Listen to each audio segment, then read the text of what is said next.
Good morning.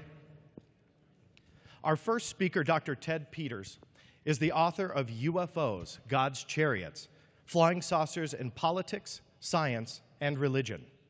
He teaches theology at in Berkeley, California, at the Graduate Theological Union, where he co-edits the journal Theology and Science on behalf of the Center for Theology and Natural Sciences. He has been a member of MUFON for 35 years and once served as the Louisiana State Director and has recently served as consultant to NASA and SETI on the ethics of planetary protection. Please allow me to welcome to the stage Dr. Ted Peters.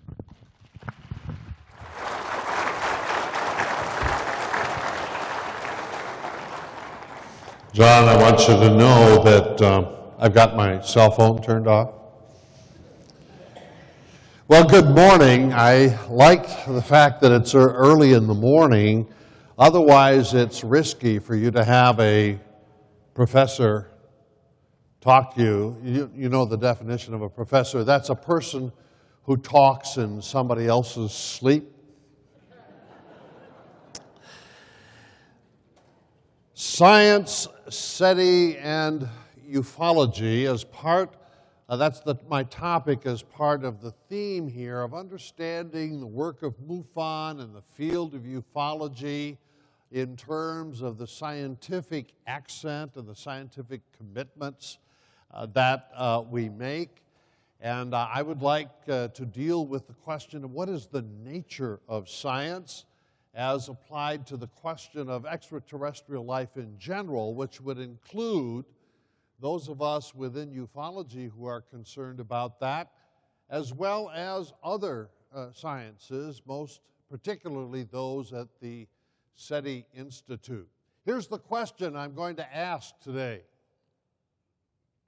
Why is it that scientists of the type that we find at SETI or NASA don't show up at the same barbecues with the ufologists? I think maybe they should. They have a lot more in common than some people want to admit. In Berkeley, as John said, I'm a theologian and I work with the Center for Theology and the Natural Sciences there. There are two professors who are principals, and my colleague Bob Russell has a PhD in physics. He's very concerned about cosmology and the question of extraterrestrial life, but wants to stay miles away from UFOs. He says, Ted, you can go do your UFO thing, but don't talk to me about it. Well, why not? Well, because we have to have a credible image with the scientific community. Well, just think about that a little bit. A credible image with the scientific community. What's going on there? One of the reasons why excitement is building over the question of extraterrestrial life is that since the late 1990s, we have been discovering exoplanets. Last I saw, perhaps 3,000 candidates with maybe confirmation between 900 and 1,000 that they're there.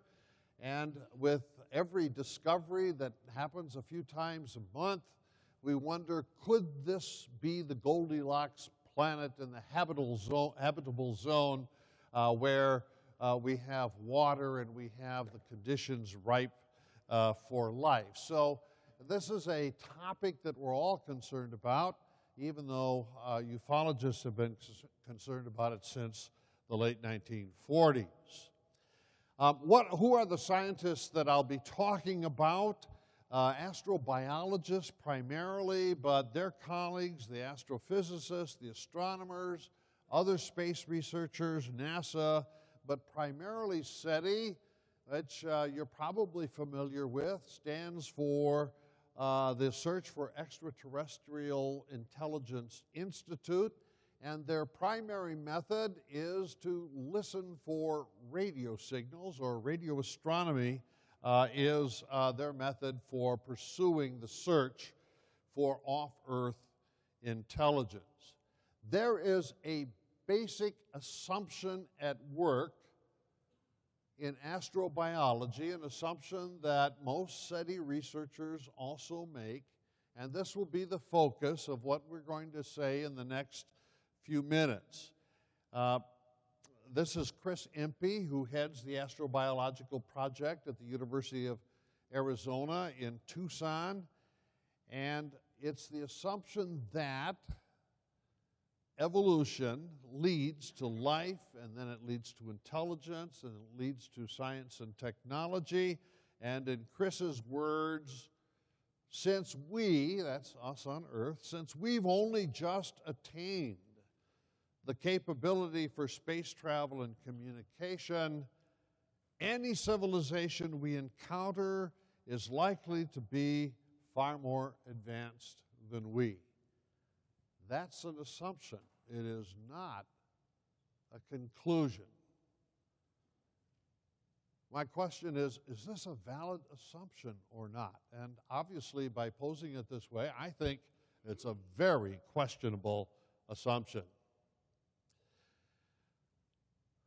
Have you heard of the Fermi paradox? I bet you have. Try to imagine yourself on a sunshiny day, 1950, Los Alamos National Laboratories, and you're having an early lunch with Enrico Fermi, the great physicist, and Fermi is reading the newspaper, and of course the only newspaper you'd want to read in Los Alamos is the New York Times. And there is a series of stories running day after day for a while about garbage cans missing. Where are those garbage cans going? And each day you get another installment about this mystery. Well, in addition, there are articles in the Times about flying saucer sightings. And on one day, a cartoonist draws Fermi's attention, and you can see it's the aliens. They're stealing the garbage cans. So Fermi gets out a piece of paper and he starts scribbling some numbers about the known age of the universe, the amount of time it might take for life to develop, the amount of time it would take to evolve. And he says, where are they? Space should have traffic jams of traveling intelligent beings out there. Why are they not there? So we've come to call this the Fermi paradox. If that assumption that Chris Impey makes were valid, then we would expect space to be filled with traffic from intelligent beings, but they're not there. Fermi paradox. Well, Frank Drake believes that he has a way of formulating a research program in which we can work on this. 1960, he formulates what we now know of as the Drake equation. Note how he relies upon that assumption about evolution I mentioned a little while ago. He starts with the Milky Way. Why not those other galaxies? Well, they're just too far away to imagine communication. The Milky Way's big, 100 to 400 billion stars. I remember having a conversation with Charlie Towns, the cosmologist, about a year and a half ago. I said, Charlie, how many stars are there in the Milky Way? Is there 100 billion? Is there 200 billion? Is there 400 billion? And Charlie says, oh, that's about right. I said, wait a minute, Charlie. I want to know how many there are. He says, what do you want me to do? Count them? And it appears as though finally somebody's decided to count them, and the number is not in. So we start with a number of stars in the Milky Way, and we take the fraction of those stars that might have planets, or that do have planets. We take the number of planets per star, and then the fraction of those planets where life begins and evolves, then the fraction of where intelligent life evolves, and then we take the fraction of those intelligent species that can communicate, at least communicate through space. And then, because there are only a certain period of time in which a given planet can support life. We have to watch the calendar, and would the time in which an off-Earth planet and Earth coincide? And finally, then he gets to the number of planets within the Milky Way with whom you and I could have communication. Well, almost everybody recognizes that there is a coherence to the Drake equation, and it's a really good, healthy set of assumptions on which to proceed the search. And of course, a few years later, we get the SETI program that Frank starts along with Carl Sagan and some others. Well, a few years ago, Frank was interviewed and asked, what do you think is going to happen if contact is established? And take a look at his words. Everything we know says there are other civilizations out there to be found. The discovery of such civilizations would enrich our civilization with valuable information about science, technology, and sociology. This information could directly improve our abilities to conserve and to deal with sociological problems, poverty, for example. And my slide isn't capturing all the print here. He goes on to say how to solve the energy problem and medical advances to improve human health. I want to say ask, is that science? Or is Frank doing theology without a license? I personally hope that Frank's vision comes true. I have just been in love with the ET question and flying saucers since I was 9 or 10 years old. And this is a grand vision. I would like to see it happen. Is it science? Or is it something else that's going on here? I'm going to suggest that it's myth, and that built right in to astrobiology, as SETI and others engage in it, is a myth. And I want to sort out empirical science from mythical interpretations.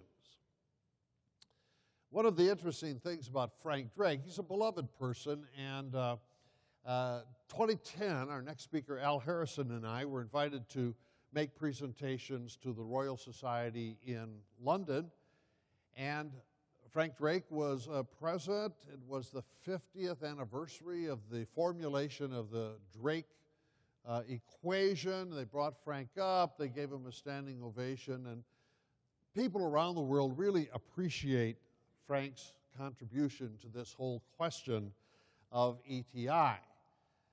Well, Frank, early on in the 1960s and into the 1970s, was very active in UFO research. And I was pleased when I first moved to California. Secretary said, here, I've got a message for you. Please call a man named Frank Drake. And I called him up, and he said, welcome to California. Maybe we could connect on this UFO business. Well, at the Royal Society, we had a chance over a glass of wine. I said, Frank, you know, you used to really be involved with UFO research. What do you think about that now? And he says, well, I abandoned it some years ago. And I said, well, why? He said, well, it didn't seem to be making progress towards resolving the ET question, so I've invested my time in SETI. So I just report that as an interesting piece of information. Okay, now, as I said, what I want to hypothesize is that there is in this kind of thinking, both amongst our scientific researchers such as SETI and amongst many of us in ufology, a set of components that I think looks like myth. First of all, it's the inclusion of the origin of life within evolution. Both are scientific questions, but the theory of evolution has to do with speciation, how life changes from one species to another. Charles Darwin said at least 4 times in his book, The Origin of Species, "I have no idea how life began." And scientists today still don't know how life began. So evolution talks about the changes in life forms, not the origin of life. Yet you cannot justify the search for ET unless you make some positive assumption about the origin of life.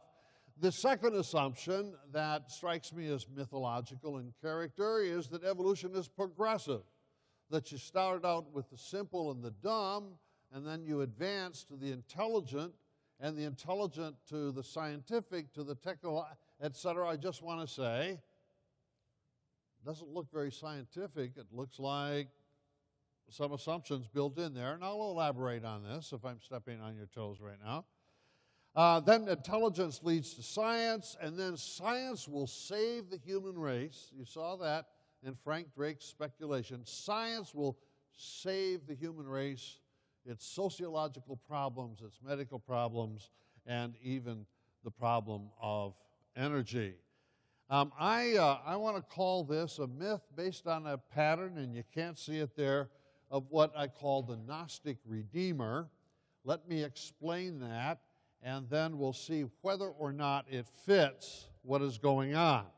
Is there a new myth brewing? We are used to thinking of the human race as having developed evolutionarily over a period of time, and the future's not here yet. Will there be in our future a species more intelligent and more capable scientifically and technologically, and maybe even more capable spiritually and ethically than we are? And if so, do they live today already in an off-earth civilization? All right, let's go back to the Gnostic Redeemer myth. Take that word Gnostic. It's the Greek word for knowledge.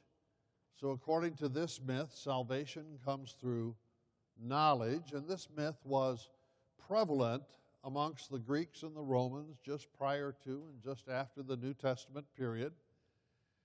And the Gnostic Redeemer story goes something like this. There was originally a divine realm characterized by light, truth, unity, and then by accident, the accidental person is called the demiurge, the physical world got created, and we fell into darkness. And in the physical world, these spiritual truths are covered over by materiality and passion and the flesh. What we need is to be saved from this darkness through true knowledge.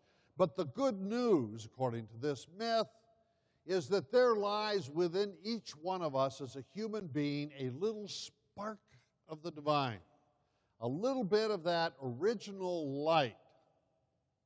And if you can imagine, in the ancient world before Thomas Edison, fires were of special interest, because if you're around a campfire late at night, you see how the flames go up. And sometimes embers will fly up, and then the smoke rises up to heaven. And so, according to that extended metaphor, this spark from within us could be fanned in such a way that it would rise up through the various levels of darkness until it returns again to the light. And what we need, according to this myth, is a teacher, someone who will come from the realm of the light and help us to realize the spark from within. Well, there were 2 versions of this. One calls the spark the pneuma, or the spirit. There's another version, and that is reason, or the human mind. And that's what we get from Plato and Aristotle. And it also is the version of the myth that we get at the rise of modern science. If you take a look at Galileo and Newton, they said that God thinks in mathematics. And the natural world is organized mathematically, and God gave each one of us the capacity of reason. And so when we reason about the mathematical structure of nature, we are thinking the thoughts of God. So the modern world is founded on reason as a human capacity that unites us with the truth of all that is. So the modern science began as a form of theology or religion. About 200 years ago, God was cut off, but still this relationship between the mind and the mathematics of reality is maintained. Now, the original Gnostic Redeemer myth is vertical. You go down into darkness and you go back up into light. Could it be horizontal? I think so. I'm going to turn to philosopher Eric Voegelin here, who sees in many cultures a horizontal myth that divides history into three categories: an original paradise, a fall from paradise, and then the movement towards a new paradise. And that myth fits your and my concept of the modern world. The modern world says that the original paradise was the birth of reason in ancient Athens, and then Western civilization fell into the Dark Ages. The Dark Ages is the age of religion, dogma, rigidity, narrow-mindedness. So then with the Enlightenment and the rise of scientists such as Galileo and Newton, we retrieve the reason of ancient Athens. We embark on the era of science, and we save ourselves from the darkness of religion. Well, this concept of the modern world could only be created by those of us who live in it. Can you imagine if you lived in the Dark Ages? Suppose you're Ulugh Bek in Samarkand, the Muslim astronomer who tracked the stars. Can you imagine Ulugh Bek saying, "Oh, I feel so badly, I live in the Dark Ages"? Or St. Thomas Aquinas, University of Paris in the 12th century, saying, "Oh, I live in the Dark Ages"? No, it's only looking backwards when we want to say we are better than those people that we can create this myth of history in which gnosis or reason saves us. All right, now how do I want to use the word myth? If you think of myth as a story that's false, let me just change it a little bit. No, a myth is a conceptual set through which we interpret data. Some of us in this room wear glasses. Most of the day, you look through the glasses and they help you see things. But if somebody says, your glasses are dirty, well, you pull them off for a minute, you clean them, then you become aware of your glasses. But most of the time, we're not aware of it, and that's the way myth functions, I think. We look through the myth, and I'm saying let's pause for a minute to take off the glasses and clean them and talk about the myth. Well, the main component of this myth is, as I said, the concept of evolution. Not just any old evolution, but evolution with progress in it. Darwin himself waffled on this question. Is there progress or isn't there? And sometimes he gave in and said, yeah, the human race is going to be better in the future than it is now. Is that scientific? Well, no. If you ask the world's leading evolutionary biologists, I just picked 3 of them here: Ernst Mayr, Stephen Jay Gould, Francisco Ayala. All of them denounce the idea that there is built into natural processes some telos, some purpose, some direction, some movement of progress from the simple to the complex, from the stupid to the... It's not there. Evolution is driven by the interaction of changes in inheritance acted on by natural selection. And Francisco Ayala, with whom I spend a lot of time, will say there is no guarantee that the human race is going to survive, let alone speciate into something better than us. He said you could imagine a natural disaster of the type that eliminated the dinosaurs, or perhaps climate change, or perhaps nuclear self-destruction, in which the human race would go extinct, and the insects, they would survive. There is nothing about evolution that suggests that intelligent species are more likely to be selected for endurance than unintelligent species. Now, maybe you don't like this. Well, if you don't like this, well, you just choose another scientist, right? And there are very respected scientists who say, no, that's not right. Christian de Duve, Nobel Prize winning biologist from Belgium says the universe is awash with life. We haven't found it yet, but it's there. Simon Conway Morris at Cambridge argues that evolution has a principle of convergence in there, that there are only certain alternatives that natural selection can exact, and we should expect that on other planets there will be intelligent life very similar to ours. So my point here is that the assumption that we make in astrobiology or SETI is at least controversial, not to be taken as axiomatic. And I don't know who's going to win the battle here, the no-sayers or the yay-sayers, but we certainly can't glibly make this assumption without recognizing the criticism of it.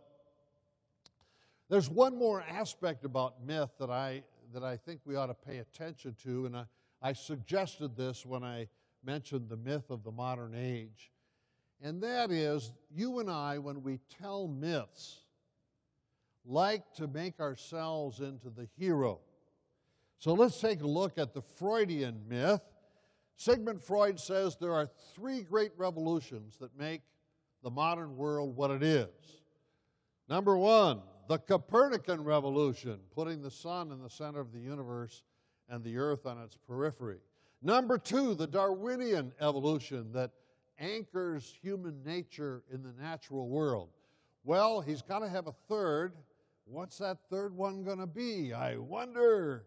It's the Freudian revolution.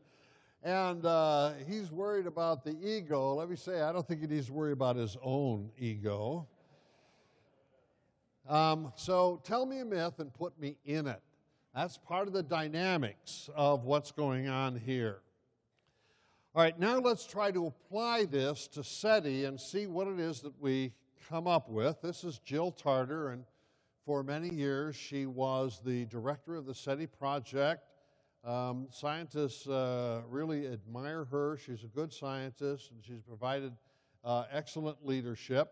But let's just take a look at how she thinks about what we're talking about. The ETIs, or the robotic emissaries that we might connect with, are older than we are. That's another way of making this big evolutionary assumption that I mentioned earlier. Well, what about the fall from which we need to be rescued? What's that? Well, these are her words now. There, the extraterrestrial longevity is inconsistent with organized monotheistic religions on Earth. Why? Such religions are responsible for the longest lasting warfare and destruction. So we on Earth live in darkness because of violent religion. What will happen in the future in terms of getting rescued or saved from this darkness? She says there will be no sects or no religious divisions. There will be a highly established code of ethics, okay, that brings peace and tranquility. And how are we going to get it? Well, the extraterrestrials will give us the knowledge about how to get it. they may tell us how it is possible to transition from the my God versus your God conflicts to a more stable universal religion of understanding. Now, is this what you'd call empirical science? I don't think so. It's theology without a license again. Yet, look at how closely attached it is to the empirical research of listening for radio signals. I have to say that last fall, I was invited to SETI to tell them my thoughts. About 90 scientists were there in the room, and a number of them really took umbrage. When I use that word myth, oh, did they get upset? And after the discussion went for a while, one says, we got to tell myths like this. That's the way we get our funding. Okay, let's try to map what she is saying. Origin of life, that is the movement from from chemistry to life, is just sort of glibly just stuck into the theory of evolution. Again, I want to say, it's not part of Darwin's theory of evolution. We still don't know how life began.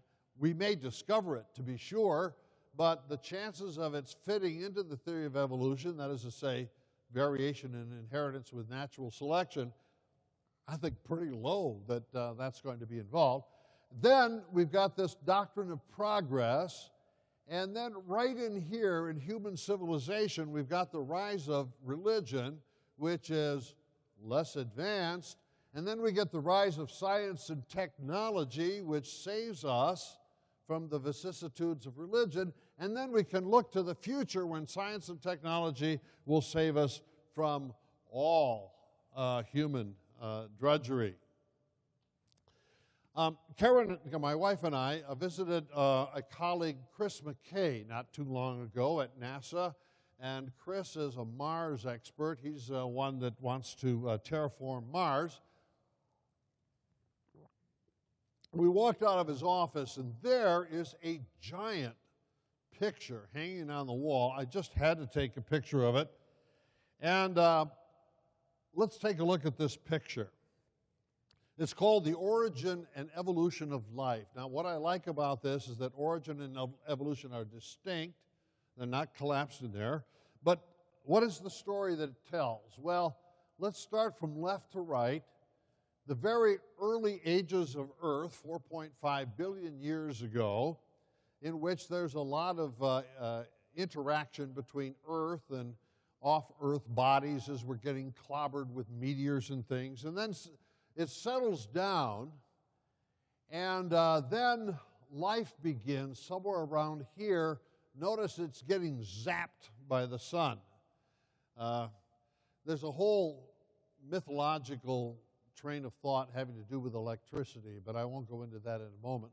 But at any rate, life begins very simply, and then it progresses. We finally get to strings of DNA, and then that gives birth to increasingly more complex organisms. Finally, we get sea animals who crawl up onto Earth, and then evolution continues. We get the dinosaur age, 65 million years ago. Then eventually we get to human beings, but evolution doesn't stop with your and my human ancestors. Oh no, evolution continues so that the human race evolves higher and higher, and then we get, notice there's a mountain here. Evolution is going upward, not sideways. It's going upward, upward, until we're just about to touch the heavens, and who's there? Whoa, the astronomers and the SETI scientists, that's who's there. It's like Sigmund Freud, tell me a myth and put me in it. A year ago, I was invited to give a paper at a NASA-sponsored conference on exploring life in the universe. Here's my section. I just want you to notice what they called it right there. How can astrobiology help save the world? Is that not theology without a license? Is that what science is supposed to do, is save the world? All right, now I want to turn to the field of ufology in light of what it is that we said, and I had suggested at the beginning that SETI scientists and ufologists should show up at the same barbecues because they have a lot in common. What they have in common is A, a real interest in extraterrestrial intelligence, B, the myth. So let's take a look at this. You probably recognize the Paul Trent photo, McMinnville, 1950. Now, if you were Francois Lagrange, as we heard last night in his analysis of photographs, you'd want to subject this to analysis. Well, if you divide it into pixels, you could tell how sharp the image of that roof is compared to the image of the flying saucer hanging there. And the Condon report, 1966 to 1969, did just that. And you know what? They said, this is an authentic photo. That's not a model hanging by a string. Oh no, that's a 30-foot in diameter hovering craft there. So they subjected it to the kind of rigorous analysis that we think is very much a part of UFO science. So that should lead Dr. Condon, a professor of chemistry at the University of Colorado, that should lead him to conclude that ufology is serious science, right? Well, what does he say in his introduction? Our general conclusion is that nothing has come from the study of UFOs in the past 21 years that has added to scientific knowledge. Well, Dr. Condon wrote the introduction. He didn't even read the research that appeared there because he didn't know how to handle the Trent photo and some of the other evidence. So there is a way in which people who engage in ufology and those who engage in standard science really think alike in terms of what counts as scientific evidence, yet in the face of that evidence, you get a contrary conclusion. Well, let's look at this just a little bit more, and this is treated very nicely in David Jacobs' book, The UFO Controversy in America.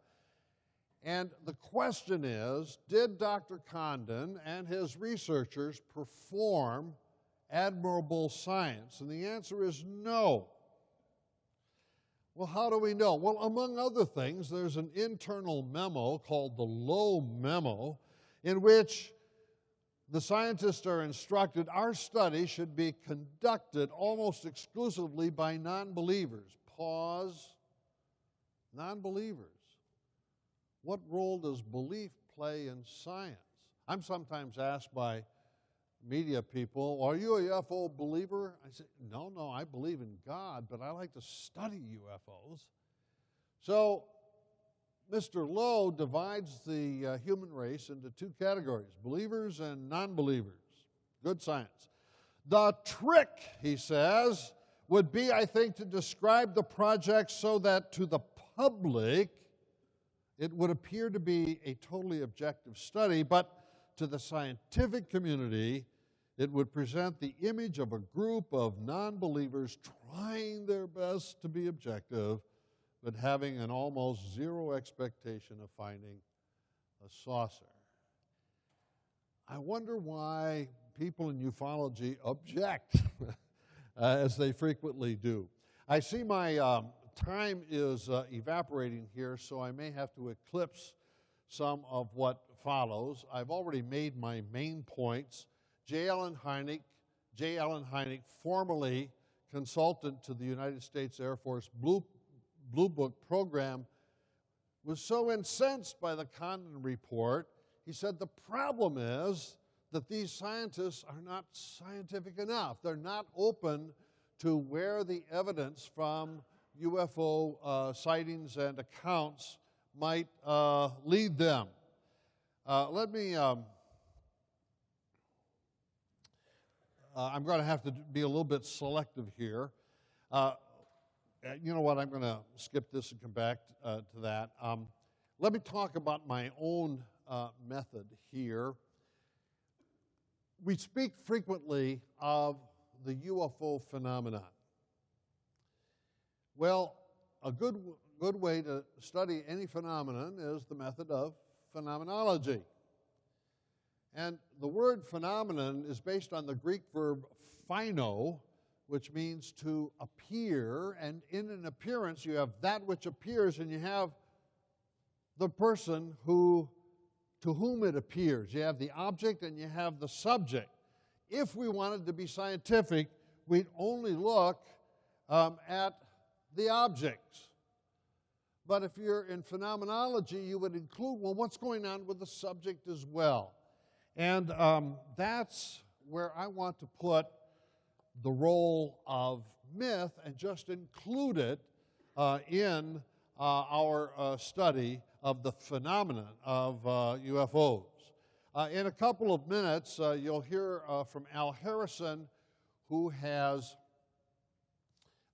given special attention to the role of the U.S. government conspiracy in the UFO phenomenon and to the anger that this has precipitated in the UFO community, and he'll say something about that in a few minutes. If we take a look at the UFO phenomenon as a phenomenon, we have to include not just those things that are seen in the sky and not just the personalities of those who witness them, but the role of government and its relationship to science as well. I'm just going to have to skip what I wanted to say about Oppenheimer because I think it's important, but if you could remember 1951, World War II ends in 1945. During the late 40s, Robert Oppenheimer is asking that nuclear weapons be removed from the hands of the United States and placed in an international organization. He did not want to see the Cold War beginning. Harry Truman rejected that flatly. So 1951, you get to the first of, in my judgment, only two authentic UFO movies, The Day the Earth Stood Still, 1951, and Close Encounters of the Third Kind, 1977. All the others are science fiction. And what's so important here in this movie is how the political leaders around the world cannot deal with the problem of nuclear weapons. So Klaatu comes to us from another planet. He fails to unite the terrestrial governments to deal with the threat of nuclear weapons. And he thinks, well, if the politicians can't do it, maybe the scientists can. So at the climactic conclusion of the movie, if you saw it and remember it, I can't ask you for a show of hands because the lights are in my eyes, but I'll bet you a lot of you have seen this one. At the conclusion, you see all these scientists gathered in Washington, and they're of different races and different cultures, and the worldwide scientific community, they could deliver world peace when the politicians can't. And we have this great speech by Klaatu, there must be security for all or no one is secure. We live in peace, we and the extraterrestrials live in peace, without arms or armies, free to pursue more profitable enterprises, and we could teach you, earthlings, if you only would learn. And so here we have the Gnostic Redeemer myth, all in contemporary imagery. I want to say that I think that this movie had an enormous influence on what then happens within the UFO phenomenon. The contactees of the 1950s are almost duplicates of Klaatu with regard to their messages. George Adamski, 1952, he says he meets this little guy from Venus, and they're communicating telepathically, and then the Venusian, with his hands, makes the shape of a nuclear cloud and says, boom, boom, all the way from Venus, communicates telepathically, and has to say boom, boom.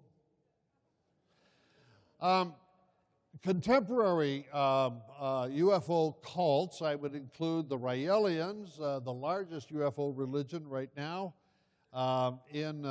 centered in Toronto. And Rael says, you, Earthlings, urgently need to stop nuclear weapons testing. So the UFOnauts are going to bring us global peace by overcoming this threat of self-destruction.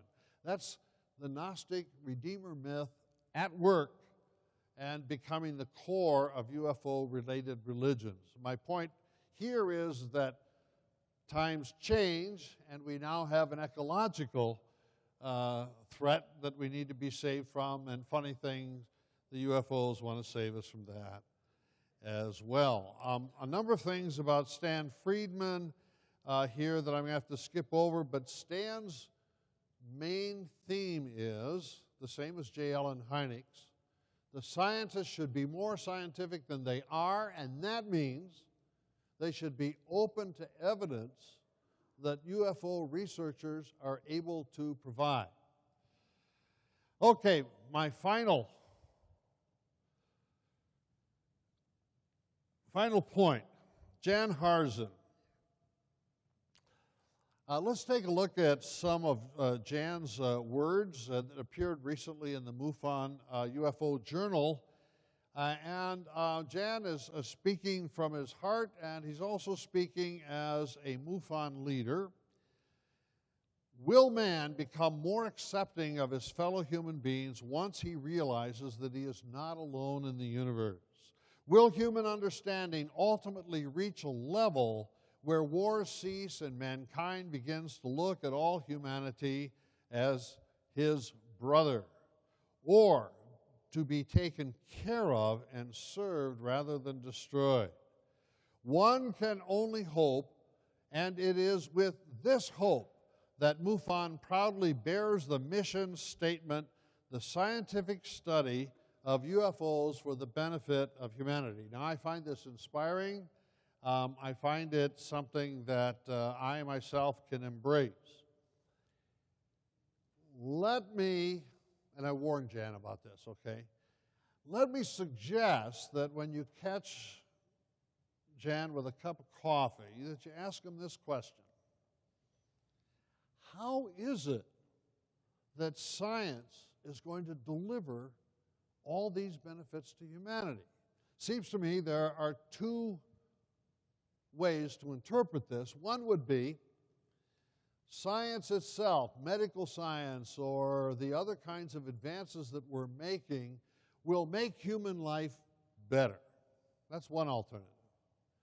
The other would be that intelligent civilizations on other planets have a science so much more advanced than ours and a technology more advanced than ours that if they share that information with us, that knowledge with us, then we on Earth will be able to take a leap forward. I do not know how he's going to answer this question. I told him, don't tell me.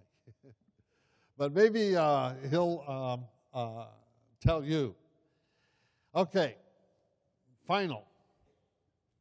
I'm a theologian who absolutely loves science, and I love the question of extraterrestrial intelligence, and my colleague Bob and I are offering a course next spring called Astrotheology, and we're going to define it this way. Astrotheology is that branch of theology which provides a critical analysis of the contemporary space sciences, combined with an explication of classic doctrines such as creation and eschatology. Eschatology has to do with the future, for the purpose of constructing a comprehensive and meaningful understanding of our human situation within an astonishingly immense universe. So what does that mean for science? I would like to say, as an astrotheologian, clean up your science.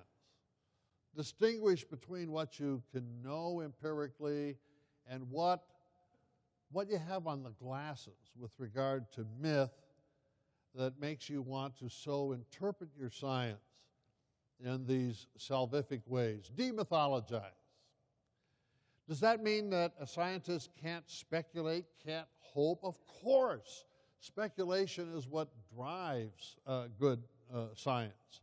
And I think that the relationship between scientific research and our civilization should be characterized by hope for a better tomorrow.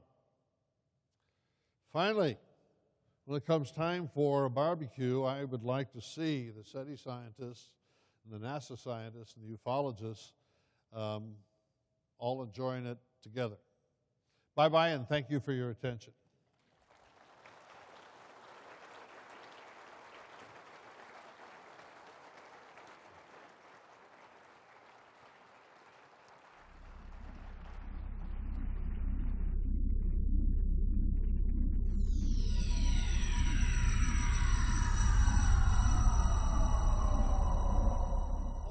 I guess we have a couple minutes. Should we have questions or not, John?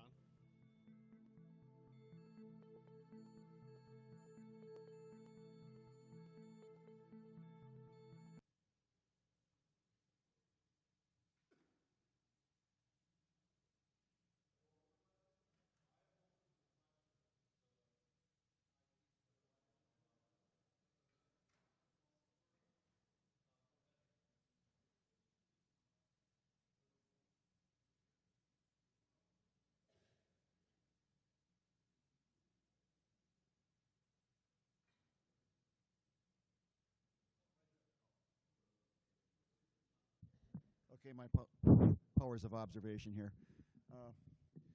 How much different do you think it's kind of a question comment, but I've spent, it's a question of, it's sort of a question slash comment. I spent some, it's interesting to hear SETI people talk about UFO people, and UFO people talk about SETI people. They're the same words with the titles reversed. It's very interesting. They say the same thing about us that you're saying about them, only the pronouns are reversed. So my question is, how are we guilty of the same thing that we're saying SETI is guilty of?